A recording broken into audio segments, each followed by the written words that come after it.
Widow is asking for the community's help with new information in a shooting that killed a Lyft driver a year ago. Someone killed Sharir Zulfagari inside his car in June 2016. Investigators went back to the neighborhood near Rankin Street and Boulevard to talk with neighbors. He and his wife had just had a baby girl. Please come forward and tell us. Truth is so important, but also recognize that his life was so important and his life had value. There is a $35,000 reward for information leading to an arrest. If you remember anything, please call Crime Stoppers. That number is at the bottom of your screen, 404-577-TIPS, 404-577-8477. Well, drivers expect delays if you travel through Hall County. Contractors plan to conduct soil tests on Sput Springs Road.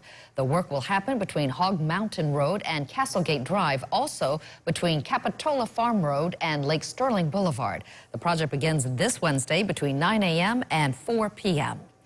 Artists who were swindled over several years will soon start seeing the money a convicted art dealer owed them.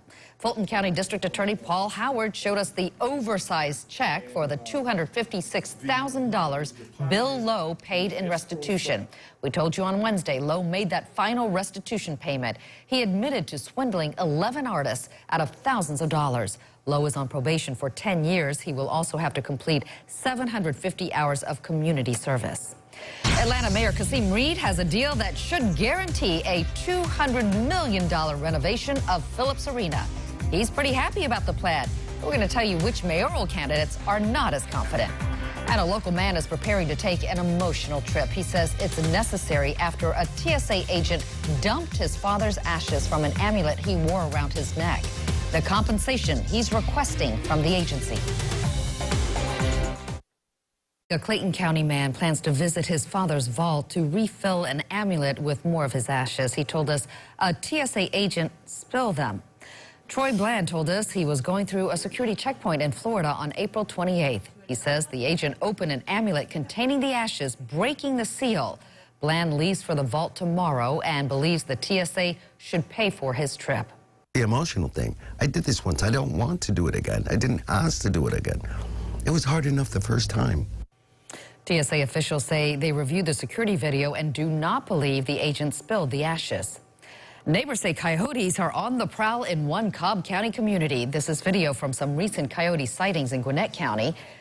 Tina Sarabia says her kids were the first to see the wild animal last Saturday in their Vinings neighborhood. She said the coyote actually killed a fawn. Right now, the Georgia Department of Natural Resources is encouraging hunters to shoot or trap coyotes. Hunters have killed more than 170 since March 1st. A woman says a fox attacked her. She used her coffee mug to fight it off. The reason she tried to help the fox in the first place. And local travelers are staying in contact with their family and friends in London after another attack. Their reaction, plus the extra security measures at Atlanta's airport. That's coming up in a live report next. It's Sunday, June 4th, and here's a live look at Storm Tracker 2 HD radar, where you can see those bands of rain. What else you could expect with this wet weather next on Channel 2 Action News Sunday AM. Live, local, late breaking. This is Channel 2 Action News, Sunday AM. Coverage you can count on. Good morning, I'm Sophia Choi. We've seen lightning and downpours this morning, and more is on the way. Let's get right to meteorologist Brian Monahan in Severe Weather Center 2. And it has been a busy morning in Severe Weather Center 2, tracking these downpours and showers and storms across North Georgia. I want to show you what's happening right now. This is our live view of Storm Tracker 2 HD. Buford, Lawrenceville, Snellville, Gwinnett County getting hit with that heavy rain right now. An occasional flash of lightning that extends down to Rockdale County. Conyers, good morning. It has been a wet start to your Sunday morning, and everything's streaming very, very slowly from southwest to northeast. Tell you what, I would love to track these for you, but they're just moving so slow at less than 5 miles per hour. You just can't track them. That's how slow they're moving right now through Rockdale County over toward areas of Walton and Newton counties getting wet this morning. Heavy rain falling now, moving out of Polk County, moving out of Haralson County and into Paulding County. So Dallas, get ready over toward Douglasville. Next several minutes, we'll see another round of rain coming in for you. And it's mainly light rain, but certainly wet roads all around in town Atlanta and around the perimeter right now as you head up towards Sandy Springs, Dunwoody, a wet start to your Sunday morning. And there are the clouds, the drizzle, the mist right now over Midtown and downtown, but certainly some heavier pockets of rain across parts of North Georgia. So 11 o'clock this morning, temperatures mainly in the 70s, low 70s to mid 70s where there's rain. Where there's not, though, we'll be right around 80 degrees on the south side. Down toward Griffin, 12 o'clock, tracking showers and storms across North Georgia. Now, keep in mind, one thing I've been mentioning all morning long, a shower or storm comes through, one wave comes through, you're going to drop into the low to mid 70s, then you get a break. Temperatures are going to shoot right back up toward 80 degrees. Here's 4 o'clock in Atlanta, tracking additional waves of showers and storms coming on across at 6 o'clock. So this is something we're going to track not only this afternoon, not only tonight, but through Monday, Tuesday. It's going to be wet, and I've got updated forecast timelines for you of when to expect some of the wettest weather. That's all coming up in less than 15 minutes, Sophia. Brian, thank you. Developing this morning, British investigators say a police officer suffered injuries to the face, head, and leg during the attack near the London Bridge. They say the officer only had a baton when the 3 knife-wielding suspects confronted him. British police arrested 12 people during raids this morning in East London. Officials say 7 people were killed and 48 others injured. They say police killed 3 men who used a van to hit pedestrians before attacking people at nearby bars and restaurants. Now, we spoke with some nervous passengers at Hartsfield-Jackson International Airport this morning. Channel 2 Steve Gelbach is live in Clayton County. And Steve, you've been keeping an eye on flights this morning. Hey, checking the boards here, Sophia. Just one flight in from Manchester, England this morning. None from London yet, but we did speak to many passengers either flying out or coming from London right about that time of the attacks. Tight security at Hartsfield-Jackson's International Terminal on full display as some passengers remain uneasy. Yeah, it's a sad way to travel back. These British Airways passengers were among the last to leave Saturday night. It's because it's terrorists. I mean, any act like that is terrorism. It doesn't matter who perpetrates it. Vehicle plumbing into pedestrians on London Bridge. We showed the most recent headlines to one American living in London. So it's happening again. For what purpose? Some already here are worried for loved ones. Texting family and friends, making sure they're all okay. It's just crazy day. We met British natives waiting to greet friends getting off a plane from London who had no idea of the attacks happening while they were in the air until landing here in Atlanta. When it comes to your home country, it's a lot more difficult to deal with. It's not nice at all, really. Pretty difficult to comprehend the world, and to go back home and you can't be there with your family to be there for them when it happens. And the next departures here on the board out to London don't happen until later tonight, until 5:50 is the next flight. But a couple of arriving flights, they are coming in from London. The next one scheduled to land just after 1 o'clock this afternoon. Live at Hartsfield-Jackson International, Steve Gelbach, Channel 2 Action News, Sunday AM. Steve, thank you. The former owner of a local cheerleading gym faces felony theft charges. Police say he kept thousands of dollars in competition fees paid by dozens of parents. Prosecutors told investigative reporter Aaron Diamond the case could grow. Well, we're very early in the case at this point. We're going to conduct our own investigation. We caught up with defense attorney Mark Sullivan outside the Paulding County Courthouse. An hour earlier, he appeared by video conference alongside his client, Craig L., who faced a judge for the first time. L faces both felony and misdemeanor theft charges. Police say when L ran this Dallas gym, he collected thousands of dollars from parents of dozens of young cheerleaders for competition fees. But rather than sign them up, he kept the money. Because it was very traumatic on their kids. As you can well imagine, these families had paid fees for major cheerleading competitions in other states. Prosecutors told us as many as 80 families were affected, but they've built their case around the 24 who came forward. It's taking advantage of children and taking advantage of children that are trying to accomplish something. Channel 2 Action News broke this story in February after angry parents tipped us off. It was really just kind of heartbreaking, honestly. And when we asked L's lawyer if his client had any message for all those parents, I understand the victim's position. We need to investigate the case further before we can make any further comment. Aaron Diamond, Channel 2 Action News, Sunday AM. And again, we want to be very clear. Paulding Gymnastics has nothing to do with this story. Craig L. lives in Illinois. Dallas police arrested him on Thursday when he showed up in Cobb County for a hearing in an unrelated DUI case. Prosecutors say they could bring this case to the grand jury as soon as this month. A report blames a Georgia doctor's poor care for the deaths of 2 women, but an Atlanta Journal-Constitution investigation found that physician might be able to practice medicine in another state. He was able to let the clock run out and leave the state before anything could be put on his record from the medical board. And so there is no record of what he did, and he can carry that forward into another state. The loophole in state law, what a past patient's family has to say, and the doctor's troubled past. It's all on AJC.com and in today's paper. Atlanta Mayor Kasim Reed calls the city's commitment to the nearly $200 million renovation of Phillips Arena a visionary investment. City council members will be briefed before a scheduled vote tomorrow on this deal. Channel 2 investigative reporter Richard Belcher says the deal does have some critics. The biggest part of Atlanta's contribution will come from taxes on rental cars used by airport customers. Because those lots are in College Park, Atlanta had to have a deal with that city, which came after hours of intense negotiations Tuesday. Atlanta's City Council is expected to finalize the deal Monday. Council President Caesar Mitchell wasn't available to talk about the deal, but two other candidates for mayor were. Neither likes it. I said it was a bad deal when it was first announced, and now that it's being finalized, it's still a bad deal. State Senator Vincent Fort says the city has too many other needs to commit $250 to $300 million to a 30-year payoff of the bonds that will finance the upgrade. Mayor's office makes a point. This is not property tax money. Yeah, it's still the people's money. Former City Council President Kathy Woolard says public perception of the deal could be shaped by the controversy over the prospect of sharply higher local property taxes. Their property tax assessments tripled or doubled. And now what we're seeing is that this rich deal that we don't know the details of is going to fund one corporate business. And she contends you can't evaluate the Phillips deal without considering the city's commitment to the new Mercedes Stadium next door. Two corporate owners get over $1 billion in tax payments from citizens when there may be better opportunities to use that money. They're avoiding the central issue, and that is who's going to benefit from the largesse of the city. Richard Belcher, Channel 2 Action News, Sunday a.m. City Councilman Kwanzaa Hall, also a candidate for mayor, texted that he wants to see a timely and full vetting of the Phillips proposal.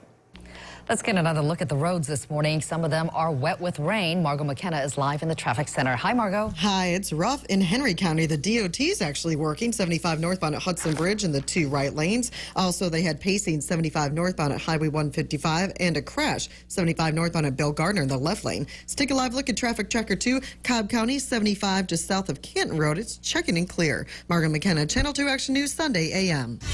We expect two new developments in the case of an Atlanta attorney charged with his wife's murder this week. What Tex McGyver is expected to request from a judge. And a woman has tested positive for rabies after a fox attack. The reason she says she approached the animal. We're hearing from a Gwinnett County woman who fought off an already wounded fox. What's worse, she tested positive for rabies after the attack. Now, this is the fox Melissa Moyers found on Swanson Drive in Lawrenceville Tuesday.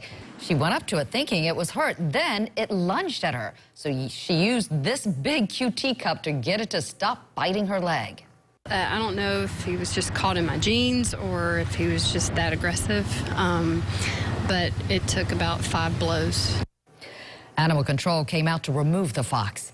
A woman got a gun as a man pounded on her door trying to get in. Marietta police told us the deadly shooting was self-defense. Neighbors say 5 shots woke them up Friday inside the Liberty Point complex in Cobb County. That complex is next door to the headquarters for the Atlanta United Soccer Club. People told us a man who was kicked out of a party at the complex came back and threatened to shoot them. Police say the man did not have a gun. Investigators spoke with the district attorney's office before deciding not to file any charges. Neighbors want craters and cracks in these sidewalks fixed. What city officials want you to know about your responsibility in maintaining these sidewalks. Some of us have rain, some of us don't. This is the view right now from Stone Mountain. Lots of low clouds. Let me show you Storm Tracker 2 HD radar. Wet weather across a lot of North Georgia. I'm timing the waves of rain next. And this week, an Atlanta attorney charged with his wife's murder will try to walk out of jail on bond. The new motions that will determine if he'll spend the rest of his life behind bars. We now know in 2 days, Atlanta attorney Tex McIver will try to get out on bond. He's charged with murder in his wife's death. But McIver told us the shooting was an accident. Channel 2 investigative reporter Mark Winnie got the new motions from both sides. In the McIver murder case, motions and more motions we just obtained late this afternoon. One of Tex McIver's attorneys, former Judge William Hill, says Tuesday is set for both arraignment and a bond hearing concerning McIver's indictment, alleging he murdered his wife and influenced witnesses. You maintain your absolute innocence? Absolutely. I've passed 3 polygraph tests. One of the defense motions says, quote, Mr. McIver is filing numerous motions in this case. These motions will, in part, be determinative of whether he will spend the remainder of his life in prison. This is not murder. From the prosecution, state's response in opposition to defendant's motion for bond. It suggests at a hearing, quote, the state clearly showed the court that the defendant, an attorney and member of the Georgia Bar, was unable to abide by the basic restrictions of bond. In the motion, the state suggests, quote, that the defendant, if released on bond, will commit additional felony offenses while awaiting trial. Attorney Suri Chada Jimenez says the prosecutor in Fulton County, he appeared occasionally before the judge on the McIver case, Robert McBurney. What we expect him to be looking at in the bond? I expect him to focus on the Ayala factors, which is his risk of flight, risk of intimidating witnesses, risk of committing new felonies, and his connections to the community. One new defense motion is titled Motion to Quash Subpoena for Production of Evidence served on Sheriff Howard Sills. Putnam County Sheriff Sills indicated to us Tex McIver was a longtime friend and hunting buddy, and that Diane McIver was a friend too. Another is Motion to Quash Subpoena for Production of Evidence served on Steve Maples. Maples is one of McIver's defense attorneys. Mark Winnie, Channel 2 Action News, Sunday, AM. Hill says the defense hopes the judge in this case will conclude McIver deserves to have his bond reinstated and that he should be released from jail under certain conditions. Hill says McIver is not going to commit another crime and is in no risk of a flight. He says by spending recent weeks in jail, McIver has paid a fair price for violating a previous bond by having a gun in his condo. And we have more details. Mark Winnie talked to Tex McIver inside his cell at the Fulton County Jail in April. McIver says his marriage to his wife Diane was perfect. He insisted he is innocent. He calls the shooting a tragic accident that will ruin him for the rest of his life. Well, we are just hours away from Game 2 of the NBA Finals. Golden State is leading the series right now, but Cleveland fans will tell you there is still a lot of basketball to be played. The Golden State Warriors tonight at 8 p.m. That's followed by the Channel 2 Action News Night Beat at 11. Well, you might be dodging raindrops today with widespread showers in the forecast. Here's meteorologist Brian Monahan tracking some downpours right now in Severe Weather Center 2. A lot of deep tropical moisture on the way. Sophia, I showed you this water vapor view this time yesterday. Had the orange colors around North Georgia. That's that drier air. We had a few storms yesterday, but not a whole lot. But that is gone. All of that moisture coming in out of the Gulf of Mexico this morning. These shades of white and green. That's what we need for downpours. And some areas already seeing those downpours. And let me show it to you live right now on Storm Tracker 2 HD radar. You can see those showers right now, really filling up a lot of the screen. Now we'll take a couple of stops here. Right before the break, I showed you some of the light rain, the mist and drizzle coming down on top of Stone Mountain. There was some heavier rain a little while ago. That rain has shifted to the east, and everything is moving really, really slowly. I've been watching this for you since about 6 o'clock this morning when our first showers and even a few thunderstorms developed. Very slow-moving showers in areas of downpours now. Lawrenceville, Snellville, over toward Conyers in Rockdale County. It's raining this morning. Rain is lighter, but still on the steady side now. From Dahlonega, Cleveland, wet right now, either side of 85 or 985, I should say. Up in Hall County around Lake Lanier, it is wet. Flowery Branch in Gainesville. Lighter showers now, Buchanan, down toward Carrollton. That heavier rain, showed you this just a few minutes ago, now moving into Paulding County. Also North Carroll County, Douglas County, you're getting wet this morning. And one more stop. I want to show you the light rain that's falling right now for the most part. Roswell, Northeast Cobb County, down through Sandy Springs, Dunwoody, and Norcross as well. All picking up mainly light rain and a wider view showing a little break now back across Alabama, but more moisture back to our south and west. And we'll get these waves of rain, but off and on, lots of rain to track across North Georgia over the next several days. So right now, lots of clouds, temperatures, low 70s in town, humidity high, really muggy out there, lots of moisture for downpours. And we'll have them for you at 1 o'clock this afternoon. Our hour-by-hour forecast model showing the clouds, the downpours, the showers and storms across North Georgia. Everything is going to move again very slowly today. So you get caught underneath one of these storms, areas in your your neighborhood, maybe the creek or stream or maybe the drainage pond behind your house, that's going to possibly, if it floods anytime it rains, may have issues with that here today, tomorrow, and into Tuesday as these downpours move very slowly. And for today, once the sun goes down, the storms aren't going to be done. The showers won't be done. Late tonight, 11 o'clock, we're going to be still tracking those areas of rain across North Georgia. Now, headed into tomorrow, the morning commute, there'll be some isolated showers around. I don't expect as much rain as we're seeing this morning, but into the afternoon, watch this front slowly moving in toward North Georgia. That's going to bring another round of downpours, showers, and storms during the day on Monday, and that will last into Tuesday. Now, it's finally going to dry out, but it's going to take until the second half of the week. So here's your 5-day forecast. Rain chances, I've gone ahead and updated those and updated our highs as well. Upper 70s and low 80s today. Keep the rain chance about 70%. It's going to rain more often than not, but it won't rain all day each day, Sunday, Monday, into Tuesday as well. Rain chance running at about 60%. That front, it's going to get through here Tuesday night into Wednesday. Humidity drops Wednesday. By Thursday, it is beautiful, mostly sunny with highs back in the low 80s. Notice any cracked sidewalks in front of your house? Well, if you live in Atlanta, you are responsible for fixing it. Channel 2's Dave Huddleston explains why the city is asking residents for help to fix the backlog of sidewalk repairs. Politically unpopular, lower income people can't afford to pay for it. So they do nothing. Sally Flocks is talking about an Atlanta city ordinance that requires homeowners to repair damaged sidewalks in front of the homeowner's property.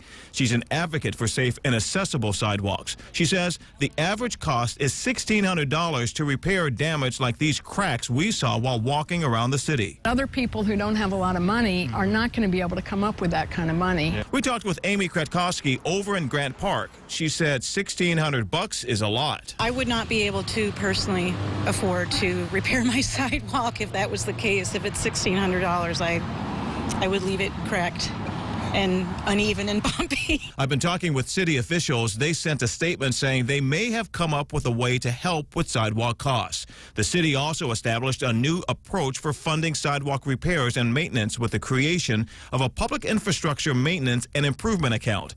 In fiscal year 16, 1.5% of the general fund budget was allocated into this account, with an increase of 0.5% each year through 2020. Dave Huddleston, Channel 2 Action News, Sunday AM. More good news right here. The T-Splosh that voters approved last November sets aside $69 million specifically for pedestrian improvements and sidewalk projects. The latest developments in London after a deadly attack. A look at our top story is next. I'm John. Updating our top story on Channel 2 Action News Sunday AM. Counter-terrorism police in London have now arrested 12 people in connection with the attack in the London Bridge area. Police also killed 3 of the attackers. Prime Minister Theresa May is blaming Islamic terrorists. 7 people died in the attacks and dozens were injured, including a police officer.